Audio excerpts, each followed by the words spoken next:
मार्केटमध्ये perfect setup मिळूनही छोटासा लॉस झाला. मी ₹10,000 कॅपिटलला पुढील 30 दिवसांमध्ये किती वाढवू शकतो? आज आहे त्याचा डे 11.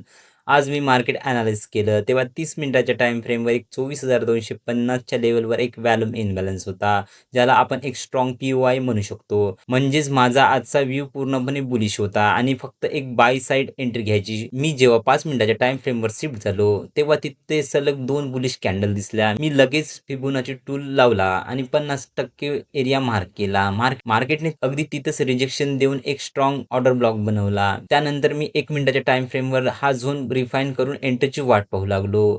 मार्केट हळू वर जाऊ लागलं आणि पुन्हा खाली येऊ लागलं आणि मी मार्क केलेल्या अचूक ऑर्डर ब्लॉकवर प्राइस आली आणि तिथे 5 मिनिटाच्या टाईम फ्रेमवर एक स्ट्राँग बुलिश कॅन्डल क्लोज झाली. मी लगेच एक लॉटचा कॉल ऑप्शन बाय केला. एंट्री घेतल्यानंतर 2 ते 3 कॅन्डल आमच्या डायरेक्शनने गेल्या, पण नंतर प्राइस तिथेच कन्सोलिडेट होऊ लागली. मी थोडी वाट पाहिली, पण मी ऑप्शन बायर असल्यामुळे प्रीमियम डीकेच्या भीतीमुळे मी ट्रेडमधून एक्झिट झालो आणि 295 छोटासा लॉस बुक केला.